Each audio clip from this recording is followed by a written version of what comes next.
So this first one that we're going to be talking about is this book that I will never finish until the heat death of the universe, The Dream Machine, which is a really great book. And I'm finally on ARPA and ARPANET, which is why I picked up the book in the first place, because I thought that JCR Licklider was integral to the foundations of the internet, which we actually talked about a little bit over here. We can actually see in this graph here, 1958, ARPA, right? This was the website that you are on right now watching this video is foundationally from the work that was done in 1958. Like this doesn't exist without that. Like full stop. So I'm now finally on the ARPA chapter. JCR Licklider moved around a bunch. He's actually super important to the history of computing. Like maybe one of the most integral figures to the way that we use computers today, because the powers that be at the time were not at all convinced that computers should be used the way that they ended up actually being used, where they're kind of like used as devices for human thought and intelligence.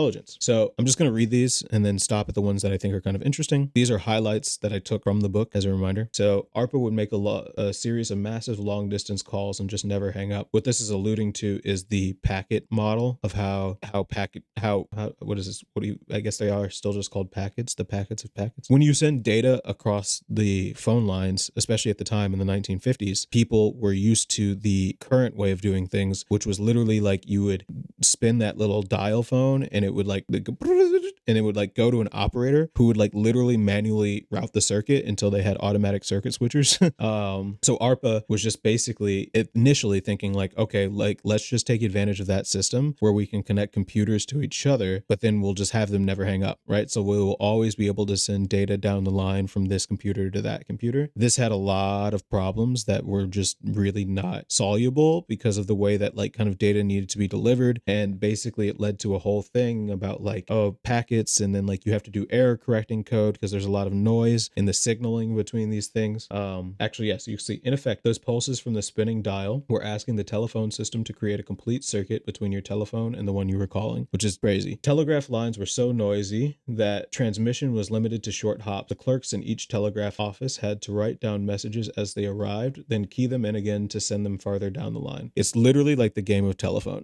The game of telephone is actually the game of telegraph. So telegraph was the idea again of like saying like there were people who had to write down messages as they came in and then send them manually down the line, right? As so that the people were like, okay, is this actually what you meant to say? Because like, you know, it could be very important messaging from one government to another government that could start a war and cause the deaths of millions, right? So you don't want to fuck that up. So in sum, said Roberts, this was the plan: full-time access, messages divided into packets, and distributed control. Now, who wanted to help? I thought this one was just kind of funny because like it's this idea of like, you know, there's always like that guy on your team who's like, okay, I got the plan, like this is what we're gonna do, it's gonna be sick, like we need this technology to exist that doesn't exist today, we need this and this and this, and then like he's like, you know, who's in? And like everybody's like, I don't know, that sounds like a lot of work, you know. Like he actually was, funnily enough, like this group at ARPANET at the time, because of like the work of JCR Licklider and getting all these smart minds together, and these people who he worked with for a decade at this point were like the smartest minds in computing. Marvin Minsky, John McCarthy,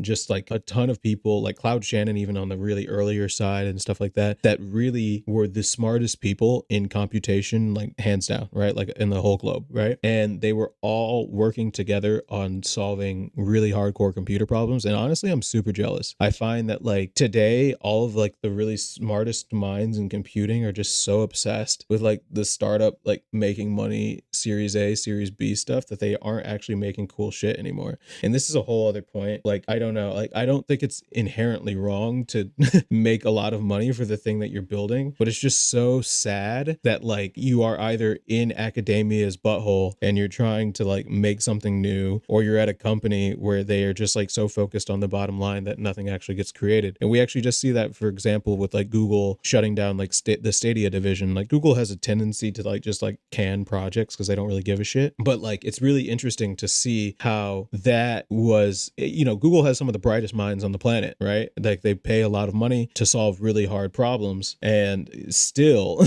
if it doesn't go in their bottom lines of kind of like how their ad business works, right, they just can things like left and right. So it's really interesting to like think about how creativity has kind of been, I think, not necessarily co-opted by these companies, but at least modified and changed in a way that might not be healthy. And I'm interested to see what'll happen 100 years from now. Like, will people look back at this era and be like, oh wow, people were so creative because they were like really just kind of thinking about, oh cool, I got this venture funded company to back me, or like this investors to say that my idea was smart. And like, I don't know, like maybe it's just because the 2000s and the 2010s were all network problems, and now we're heading into AI and implementation problems, so maybe it'll be different. But like, I hope so, because again, I don't like that. I think it's just bad for actual creativity. It makes people just care way too much about the wrong thing. So Marvin Minsky and John McCarthy were happy to tell him why. Their computers were straining to keep up with local time sharing demands as it was. The two AI researchers pointed at length, supported by many others, and now Larry Roberts wanted the machines to handle packets too. How were they supposed to get any work done? This is kind of like almost the